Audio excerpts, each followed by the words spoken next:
ከ66 ሚሊዮን ዓመት በፊት የጸደይ ወቅት ነበር። በአንድ ሞቃት ጠዋት ከጊዜ በኋላ ሰሜን አሜሪካ ተብሎ በሚጠራው ስፍራ ይህ ሁሉ እየተከሰተ ይገኛል። የሃይድሮሳር ዳይኖሰሮች መንጋ በወንዝ ሸለቆ ውስጥ በቀስታ እየተጓዘ ነው። አየሩ እርጥብና በአረንጓዴ ተክሎች የተሞላ ነው። የነፍሳት ድምፅ አካባቢውን ሞልቶታል።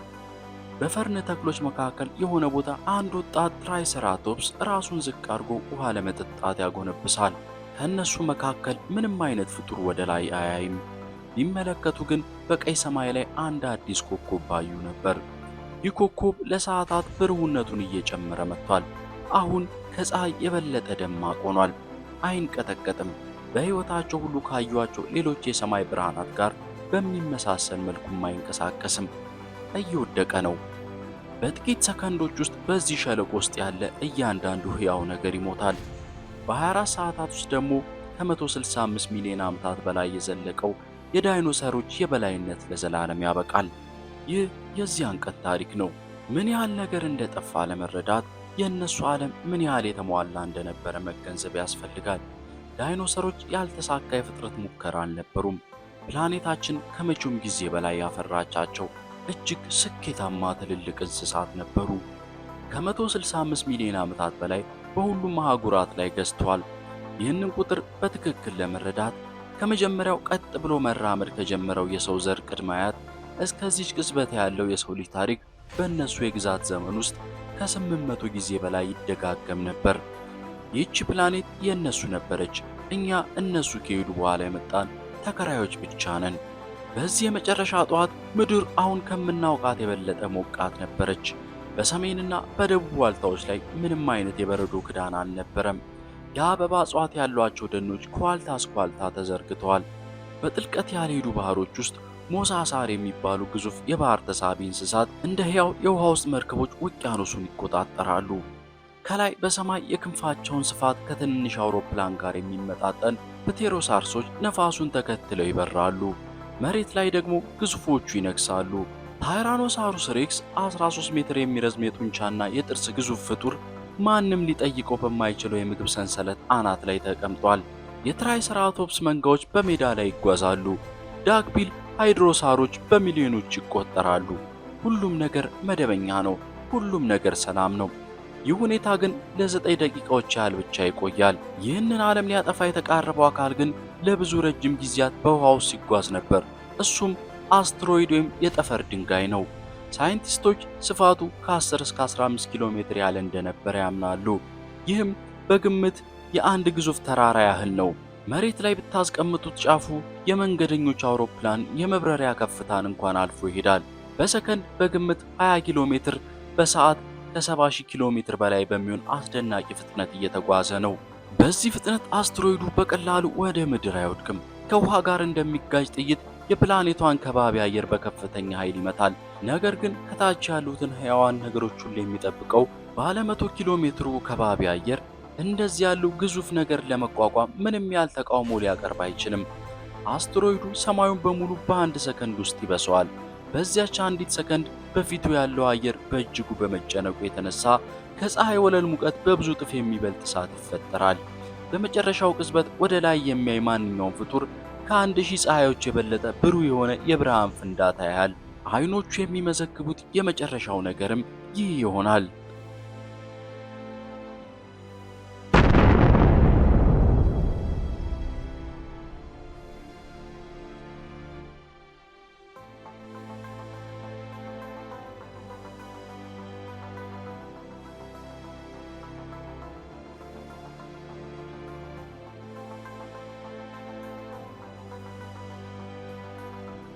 የግጭቱ ቦታ ዛሬ ሜክሲኮ በሚገኘው የዩካታን ባህረ ገብ መሬት አቅራቢያ ያለ ጥልቀት የሌለው ባህር ነው።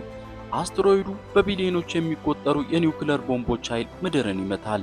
በመቶዎች አይደለም፣ በሺዎችም አይደለም፣ በቢሊዮኖች።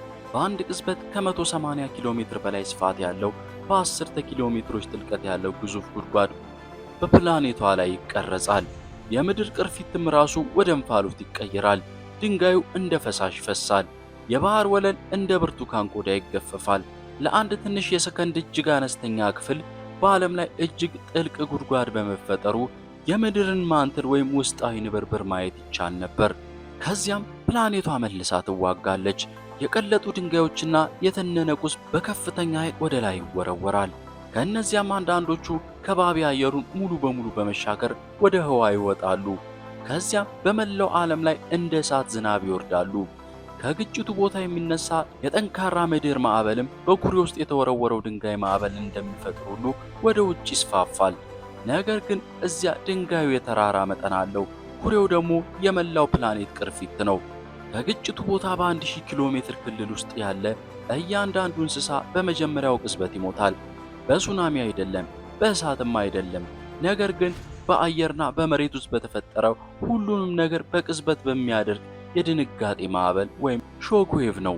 በሰሜን ዳኮታ ባርላንድስ በሚገኘው የቁፋሮ ቦታ ሳይንቲስቶች በኃይለኛው የውሃና የደለል ማዕበል ተወርውረው በአንድ ላይ ተከማችተው የተቀበሩ አሶችን የያዘ የድንጋይ ንብርብር አገኙ።